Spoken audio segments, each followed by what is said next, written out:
Fala galera que já é inscrita no Pautas e Táticas, ou você que vai se inscrever assim que o vídeo acabar. Olha, eu tinha ficado muito chateado por não conseguir fazer o vídeo de pós-jogo no dia em que a partida aconteceu.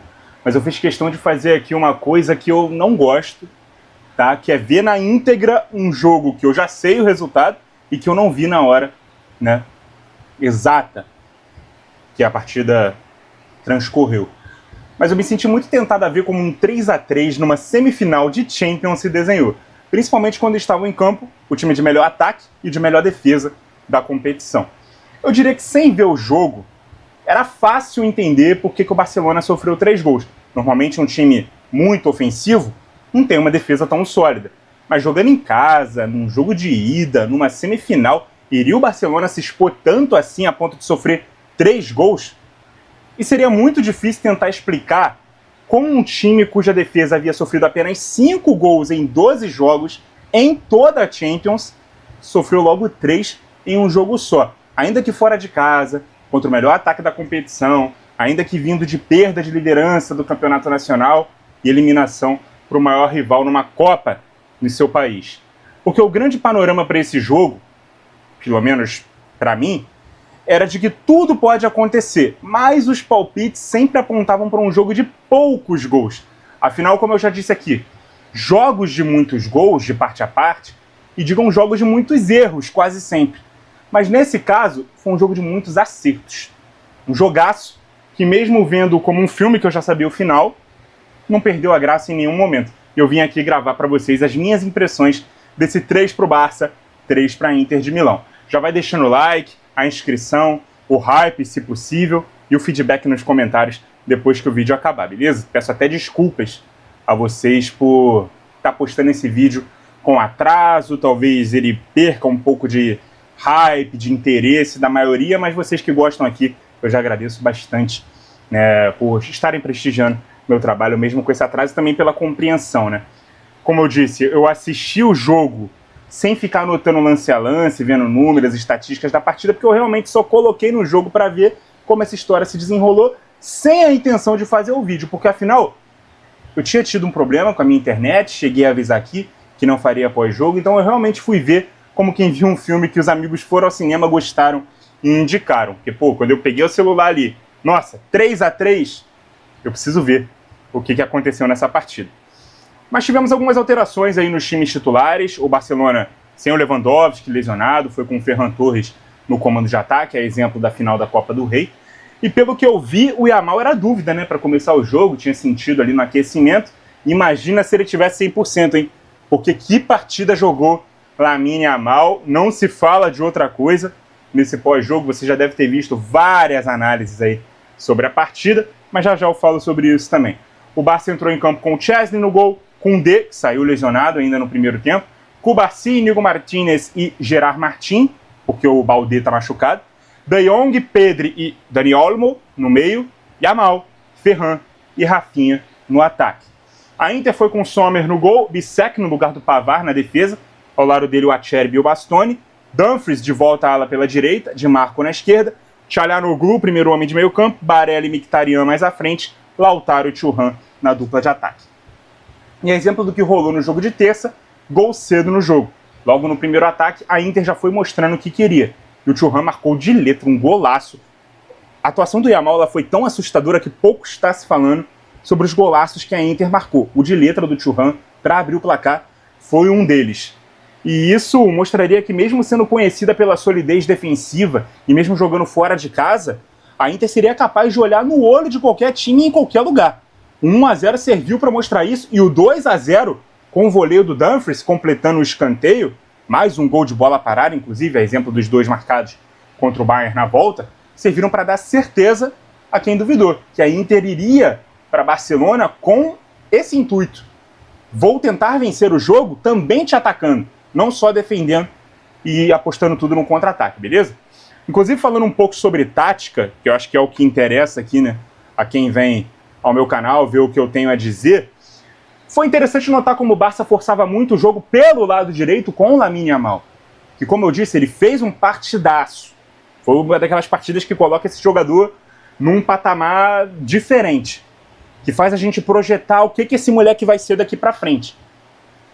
E por mais que a temporada do Rafinha seja exuberante, que ele seja um cara muito mais objetivo, que tenha sido o cara que tenha feito a diferença no sentido de números na temporada, o time do Barcelona sabia que para abrir uma defesa bem postada como a da Inter, teria que apostar no talento individual do drible, na ousadia, de uma certa dose até de responsabilidade, que só um ponta canhoto aberto pela direita de 17 anos poderia entregar. Assim ele marca um golaço para diminuir o marcador, uma jogada que me fez lembrar muito o Neymar em seus melhores dias, né? Os gestos técnicos, os trejeitos do Yamal me lembram muito o Neymar. Muita gente compara ele com o Messi, né? Por ser canhoto, por jogar pelo lado direito, mas sabe, a forma como ele conduz a bola, que ele domina, que ele dribla, até que ele finaliza, me lembram muito mais o brasileiro, em seus tempos de auge. E aí, não à toa, a Inter percebeu que precisava reforçar aquele lado e transformou o seu 5-3-2 em um 5-4-1. Além do Di Marco ali com a cobertura do Bastoni, ambos ganharam o reforço do Mkhitaryan, tendo que encostar mais à esquerda para cercar, e até um Thuram tendo que voltar até um pouco mais que o Lautaro, né, para ser uma presença a mais ali na segunda linha e não deixar o garoto espanhol tão livre. Porque sim, só 2 para tentar pará-lo é pouco. Mesmo que seja um dos melhores laterais e o melhor zagueiro da temporada. E mesmo com tudo isso aqui que a Inter fez, o Yamal não foi parado. Teve uma jogada logo após o gol, que ele deixa o Di Marco sentado no chão e finaliza na trave sem quase nada de ângulo, que é um absurdo, cara, a jogada que o Yamal fez. O segundo gol saiu em mais uma jogada que começou ali pela direita, mas com o Pedri, dando um ótimo passe ali numa jogada que está até já manjada, né, do time do Barcelona. Eu falei isso aqui quando eu fiz o pós do primeiro jogo contra o Borussia. É uma jogada que o Barcelona faz muito, que é conectar de um lado para o outro, do bico da grande área ou da entrada da área, para o bico da pequena área do lado oposto. E aí, no caso, esse passe foi para o Rafinha, né, que de cabeça deixou o Ferran na cara do gol para empatar a partida. E o 2-2 no primeiro tempo já era muito mais do que os prognósticos esperavam. A reação do Barcelona ao estar perdendo por 2-0 veio até de uma forma inesperada e foi uma ótima demonstração de força técnica e mental do time da casa para não deixar um placar adverso. Contra um time muito difícil de marcar contra, te desesperar e te deixar ansioso para tomar decisões mais precipitadas e não conseguir chegar ao objetivo inicial, que era: a gente não pode perder tendo o mando de campo no primeiro jogo. Ainda assim, a Inter se recolocou na frente no segundo tempo, com mais um gol do Dumfries, em mais uma jogada de bola parada. Gol de cabeça do ala direito, né, no escanteio. E é importante dizer que a Inter também já tinha perdido o Lautaro no primeiro tempo, ele saiu machucado, né? E a Inter passou a ter uma postura até mais defensiva, né? Entrou, se eu não me engano, o Fratesi no lugar do Lautaro. Não foi o Fratesi, foi o Taremi, perdão. Taremi entrou no lugar do Lautaro e ele passou a compor um pouco mais uma linha de 4 para o Thuram ficar um pouco mais isolado, porque uma coisa é o Thuram voltar tendo o Lautaro na frente, outra ele voltar com o Taremi. Então o Taremi voltava e o Thuram ficou mais à frente, beleza? E bom, o Barça não deixou essa vantagem durar muito tempo e empatou num gol de jogada ensaiada, cobrança de escanteio curta, dá para dizer que foi uma cobrança curta, né? Não foi um cruzamento para a área, ali para o Lamine, que fez o corta-luz e deixou para o Rafinha, de fora da área, encheu o pé, a bola acertar o travessão, bater nas costas, né? Ou na cabeça, perdão, do goleiro Sommer, e acabar estufando as redes, 3-3. E a Inter chegou a marcar um quarto gol, que foi anulado por impedimento ali na pontinha da chuteira do Mkhitaryan. Só o semiautomático marcaria aquela irregularidade, mas é justo, né, do ponto de vista da aplicação da regra. E falando de mais um lance aí do Yamal no segundo tempo, aliás, 2 lances, né? Um que não resultou numa jogada de finalização, mas a caneta que ele dá no meio campo e depois o giro para escapar da marcação, conectar o passe do lado oposto.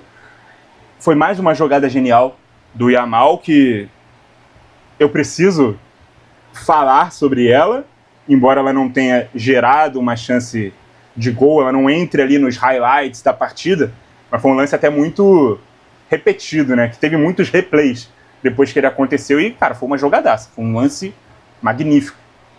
É impressionante a tranquilidade que ele tem, o coelho que ele tem para tirar da cartola numa semifinal de Champions, num jogo que o adversário até estava melhor no segundo tempo, na minha visão. A Inter fez o segundo tempo melhor que o do Barcelona. Embora tenha se defendido mal a ponto de sofrer 3 gols, né, precisando administrar uma vantagem. Primeiro de 2-0, depois a de 3-2. E a segunda jogada do Yamal, aquele também muito sem ângulo. Tinha mais ângulo do que naquele lance do primeiro tempo, que ele acerta a trave num chute mais forte. Nesse ele tenta uma cavadinha. Cara, eu assisti, obviamente, transmissão brasileira da TNT Sports. Depois eu fui lá na Max e fui rever o jogo. E você percebe na voz do Jorge Igor como ele estava dando a jogada como perdida quando o Yamal dá a cavadinha. Né? O Yamal tenta acertar o cruzamento, não consegue, e a bola vai no travessão. Cara, ele poderia ter feito aquele gol. Ia ser um golaço, assim, espetacular. O gol não saiu. Mas, enfim. Esse 3-3, diferentemente do que foi aquele 5-4, né, do mesmo Barcelona contra o Benfica, na fase de Liga, não foi um jogo de muitos gols devido a ter muitos erros, como eu disse no começo lá do vídeo. Foi realmente, assim, um jogo espetacular. Até para quem já viu saber no final do filme, como eu.